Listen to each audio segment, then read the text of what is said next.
Et bonjour les sixièmes ainsi que les autres spectateurs, j'espère que vous allez bien. En tout cas, moi ça va très bien comme d'habitude. Et aujourd'hui, on va commencer un nouveau thème, un nouveau chapitre comme vous voulez, dans lequel on va s'intéresser à la cellule qu'on appelle l'unité de base du vivant.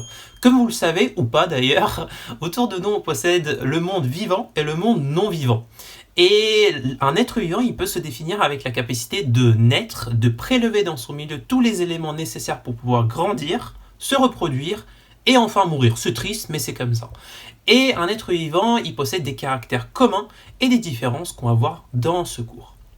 Tout d'abord, un organisme est formé de cellules. Comme je vous l'ai dit tout à l'heure, la cellule, c'est l'unité de base du vivant, c'est-à-dire que certains organismes, ils peuvent être formés d'une cellule ou de plusieurs cellules. Pour vous la situer un petit peu, une cellule est composée de molécules. L'ensemble des cellules vont former des tissus, l'ensemble des tissus peut former des organes, l'ensemble des organes peut former des systèmes, et l'ensemble des systèmes peut former un organisme. Voilà, c'est un schéma qui n'est pas à connaître, c'est juste, je vous mettrai d'ailleurs au montage la petite photo pour que ça soit plus facile à situer. C'est un schéma, comme je vous l'ai dit, qui n'est pas à connaître. En fait, c'est plutôt pour vous, pour que ça soit plus simple un petit peu, pour vous situer où se trouve un petit peu la cellule. Voilà, et d'ailleurs, pour observer les cellules, on va utiliser un outil scientifique qu'on va appeler le microscope. C'est un outil pour les sixièmes, pour vous, qui est un petit peu nouveau. Je vais vous détailler ça dans une autre vidéo pour que ça soit plus complet, plus détaillé. On va voir maintenant ce qui caractérise une cellule et quels sont ses caractères communs. Mais attention, dans cette vidéo, on va voir les caractères communs des cellules eucaryotes, c'est-à-dire des cellules animales et végétales. Je vais également mettre un petit schéma au montage sur la vidéo pour que ce soit un petit peu plus simple à localiser. Certains vont dire que ouais, ils commencent à utiliser des termes compliqués et tout. Moi, là, je comprends pas. Ne vous inquiétez pas, c'est pas très compliqué. On va revenir sur ce point dans une autre vidéo. Et d'ailleurs, ce point-là, il fait l'objet d'un autre chapitre que vous traitez en sixième, dont je vais revenir un petit peu plus tard dans une autre vidéo. Donc, ne vous inquiétez pas.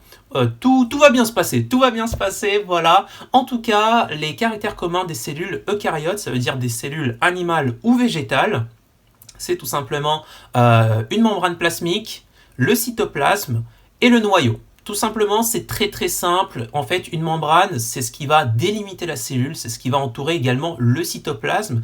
Le cytoplasme, c'est le petit liquide qui va se trouver dans la cellule et qui est délimité du coup par la membrane plasmique. Ne vous inquiétez pas, je vais également tout vous mettre au montage pour que ce soit très simple à comprendre.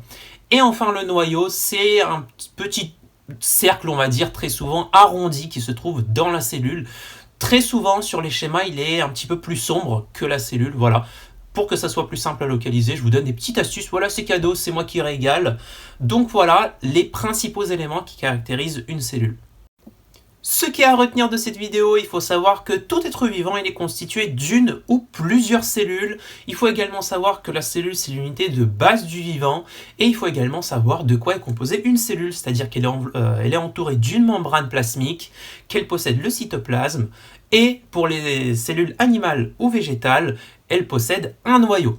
Et enfin, pour finir, une petite remarque intéressante, cela n'est pas à savoir, ça ne fait pas partie du programme, mais il y a des profs qui peuvent notamment, par exemple, vous le demander. C'est toujours bien à le savoir, au moins retenir quelques petits mots.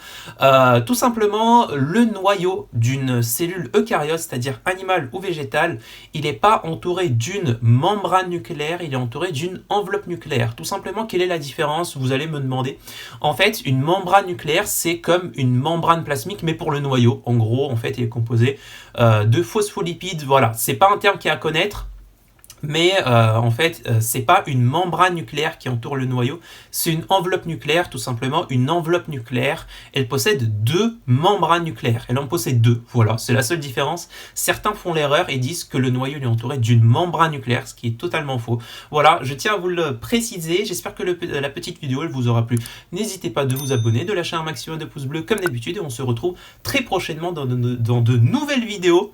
Ciao, ciao!